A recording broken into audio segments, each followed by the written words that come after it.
Cordial saludo, compañeros. En el día de hoy queremos invitarlos para que ustedes participen y conozcan de nuestro proyecto de investigación en el cual venimos desarrollando ya hace 2 meses, que ustedes lean también la ponencia que queda en el aula y sean partícipes de este proceso y esta investigación que hemos venido desarrollando. Entonces, se llama la construcción discursiva de la discapacidad en la educación a distancia, la búsqueda de los otros como nosotros, la profesora Isabel Cristina y yo, que somos las investigadoras de este proyecto. Que es un proyecto en curso. Sí, es un proyecto en curso. Entonces, iniciamos nuestra presentación y nuestra ponencia con preguntas. Entonces, ¿por qué analizar el discurso del docente en la educación a distancia?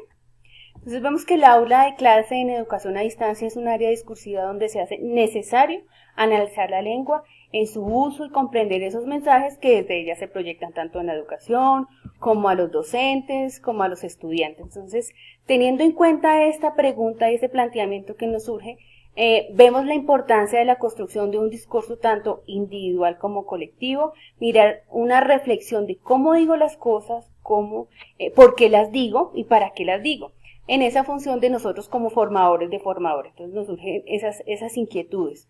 También nos analizamos y miramos cómo el papel del docente como mediador cognitivo en la comunidad del conocimiento en ambientes virtuales y dentro de ese rol, la función del discurso en la estructuración de esa filosofía de la educación inclusiva, la atención a la diversidad y cómo se maneja esto dentro de la Universidad Iberoamericana.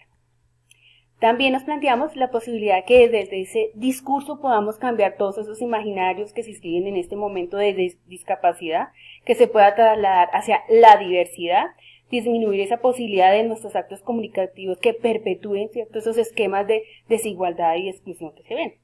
También miramos ese aporte que desde nuestras cátedras, desde nuestro día a día, desde nuestra cotidianidad, se puedan generar con esa configuración de la parte social en un momento histórico que se está viviendo actualmente en el país. Exacto, muy importante, del cual debemos aportar como ciudadanos activos y responsables. Y surge la siguiente pregunta: ¿cómo definir ese discurso? Entonces, en nuestra búsqueda teórica y de sustentación, pues nos hemos encontrado 2 autores a partir de los cuales definimos el discurso. Uno es el señor Teun Van Dijk, quien plantea que el discurso es una realidad social, dándole importancia al estudio de la cognición, la comunicación y la interacción dentro de este mismo esquema del discurso. Él le da un sentido al discurso como acontecimiento comunicativo o evento comunicativo. Y dentro de este hacen parte no solamente las interacciones conversacionales, sino todo lo que está dentro de ese discurso, como los textos escritos, los gestos y las imágenes, y cualquier otro uso que tenga significado semiótico o de multimedia, y más para nosotros en la educación a distancia, ¿cierto? Desde este enfoque sociocognitivo del señor Van Dijk, las estructuras del discurso y las estructuras sociales son de naturaleza distinta, y solo pueden estar relacionadas a través de representaciones mentales de los usuarios del lenguaje como individuos y como miembros sociales. Aquí es donde surge la famosa tríada de Van Dijk, en donde hay una relación muy estrecha entre lo que es discurso, cognición y sociedad. No pueden ir desligados, van unidos y conjugados. Por otro lado, Manzano nos expone que al unir el lenguaje en su sentido amplio, que incluye toda gestión de símbolos más allá de las palabras, con la vida en sociedad obtenemos los discursos. Estos constituyen unidades con significado completo. Un discurso es más que una colección de frases. Incluye, como veremos, ideología, cultura, contexto complejo. Los discursos son compendios que transmiten significados y proponen comportamientos sobre asuntos que pueden ser muy específicos o muy generales. Aquí entonces nuestro discurso sobre discapacidad también propone unos comportamientos. Entonces, como vemos, actos comunicativos, vemos que son unidades de significado completo y que son también compendios que transmiten significados y proponen comportamientos. Bueno, entonces continuando con nuestras preguntas, entonces ¿cómo han sido los discursos sobre discapacidad? Entonces ya en discapacidad el término se deriva de una construcción histórica, ha venido cambiando constantemente, como lo expone Vaquero 2015. Entonces la discapacidad y en consecuencia la identidad de las personas con discapacidad se ha desarrollado a partir de narrativas de exclusión, pero pueden ser cambiadas en los ámbitos escolares convirtiendo la escuela en un escenario para la transformación de esas narrativas de exclusión en narrativas de diversidad, teniendo en cuenta pues, los derechos humanos, en una medida de una construcción intersubjetiva a partir de esos lenguajes donde se hace posible comprender y entender al otro. Y vemos que esos conceptos han venido cambiando muchísimo, ¿no? Antes se decía los tontos, los bobos, los que tenían el imbécil, el que tenía minusvalía. Entonces vemos que eso ha venido cambiando. Y en este momento pues tenemos el concepto de discapacidad, aunque ese concepto tiende también a generar ese cambio por una diversidad funcional. Que es la nueva propuesta. Exactamente. Muy bien. ¿Cómo analizar los discursos? En esta búsqueda no es fácil, ¿no? ¿Cómo analizar el discurso? Y pues para efectos de nuestra investigación vamos a usar una técnica, la técnica de análisis del discurso desde una perspectiva cualitativa, porque también puede ser usada desde una perspectiva cuantitativa, aclarando que en el sentido de esta técnica, a partir de Martínez, quien establece que el objetivo fundamental de la gran familia de técnicas de análisis textual que forman el análisis del discurso o del texto, que recordemos que el discurso es un texto oral, ¿no es cierto? El análisis de contenido, el análisis de la conversación y otros análisis de textos, es describir la importancia que el texto hablado o escrito tienen en la comprensión de la vida social, porque el discurso es un reflejo de lo social. Igualmente, pues el anterior autor, para dar complemento a lo mencionado, reafirma que en el análisis de textos todo el trabajo del investigador consistirá en esclarecer los textos en sus tres niveles de comunicación: el sintáctico en su estructura, el semántico en su significado y el pragmático en lo que es el propósito del texto. ¿Para qué lo digo? Aunque sabemos que cualquier análisis destruye la unidad que forma el sentido real de la comunicación, este análisis nos permite el acceso en un plano distinto, virtual, al sentido que se expresa en el texto. O sea, deconstruimos para construir. Intentar establecer exactamente un sentido.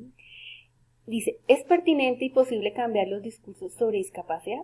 Pues en eso estamos. Y de ahí surge, para darle respuesta a esa pregunta, surge nuestra investigación. Entonces, ¿cuáles son los discursos sobre discapacidad que tienen los docentes de los programas virtuales de las licenciaturas Pedagogía Infantil Especial en Iberocota? Entonces, para darle respuestas a ese planteamiento que nosotros hacemos, entonces damos unos objetivos. El objetivo general, entonces, es analizar esos discursos sobre discapacidad que tienen los docentes en los programas virtuales de las dos licenciaturas, Infantil y Especial, aquí en Iberocota, propiamente en las asignaturas del componente de desempeño profesional y didáctico. Entonces, para hacer ese análisis, nosotros tenemos que identificar primero, ¿cierto?, esos discursos, describirlos, y eso complementa pues nuestro análisis. Exacto.